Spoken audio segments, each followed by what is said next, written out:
why do you want to bring back the traditional grains to the dinner table, and which ones in particular? Okay, we selected two main traditional grains, that's sorghum and millet, considering that these are traditional grains that originally are from Africa, and currently they are deteriorating they are diminishing from our market. So main reasons why maybe they're not being utilized is lack of innovation and addition of value to the grains itself. So looking at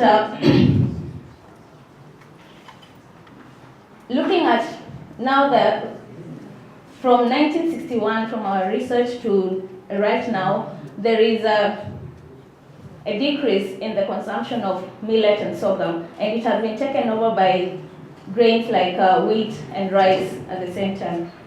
So why do you want to retain these two grains? Because if we end up improving on these grains and adding value to it, then we end up improving on the nation's production, and we reduce on the cost of importing wheat and rice. So sorghum and millet are very high in nutrients in terms of nutrition benefits, and also for its resilience to climate change. If we maintain these two grains, then and add value to the product, then we'll be able to sustain it for a long period of time, and also improve the nutrition of the nation, and cut down on malnutrition, as we understand it's one of the main reasons of one of the main problems in sub-Saharan Africa.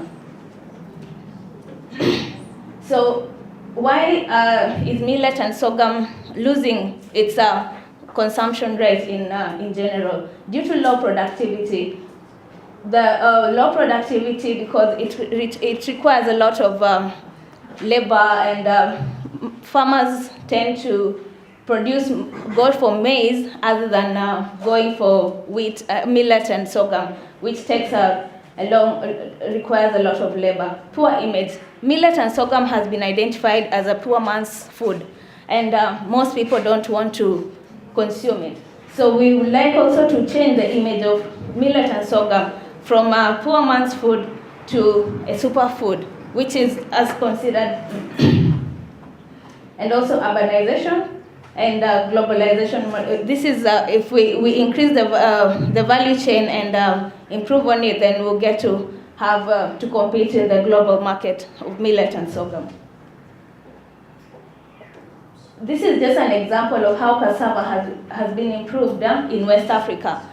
Looking at in Ghana, cassava has been used in many ways as gari. Gari takes a long time it takes a long time in terms of use. It has been improved from cassava. And then in Senegal, there's also a product called acheke, which is being utilized in other forms. So that is the trend that we are trying to use for millet as well, to come up with different products in that case.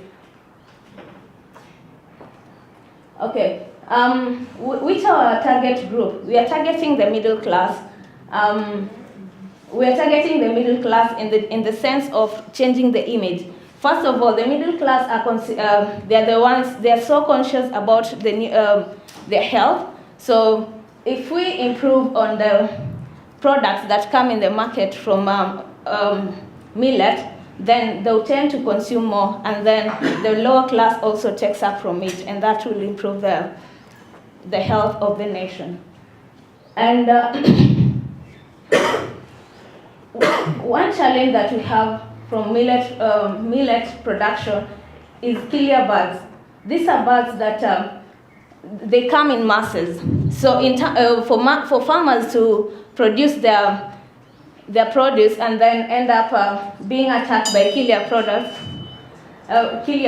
then that will be a big challenge for them and their production. And this is just one way we are thinking of dealing with the killer bugs, coming up with a drone that instead of using human beings to chase away the killer bugs.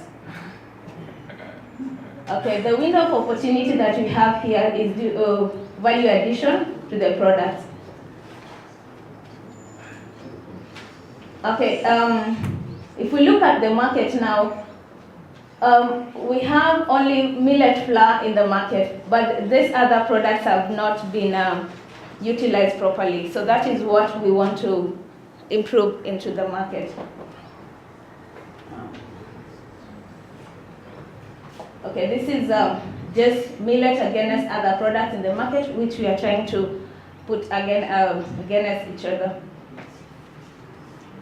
And this is the way we are going to do it, through a recipe contest, which we've already done, and we have a couple of results from it, which is positive.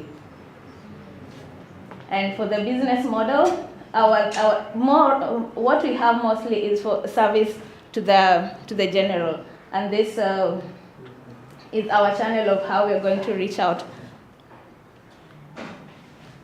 Okay, thank you. Thank you for your pitch. I have a question around your offering. I can't quite place what you're trying to do. Why? I'm saying too much going on. You have drones, then you have something to do with improving the image of the foods, and very many other things. So in one sentence, can you tell us what it is you're doing, if I can make it easier for you? In the same vein, we are going to tackle so many problems, so nothing clearly comes out sincerely.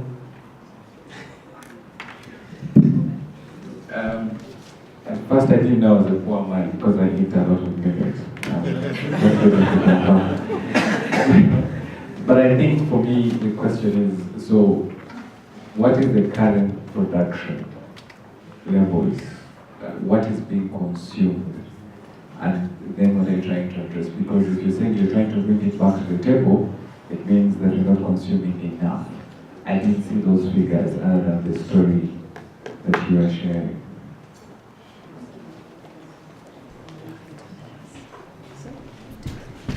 All right, I'll start with his question about what we are trying to do. What we are trying to do here is to modernize millet consumption, because people are trying millet. People are taking it as porridge, and locally it's called kalo, the stiff porridge.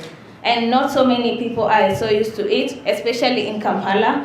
But in the West, people eat it a lot. So that's what we are trying to bring it back. And if we can bring it back in other forms, other than just having it as porridge and kalo, we can have it as cookies, biscuits, we can have millet cereals, we can have them as just as a main dish. We've tried that already. So that is the way we are trying to bring it back and people to consume it more.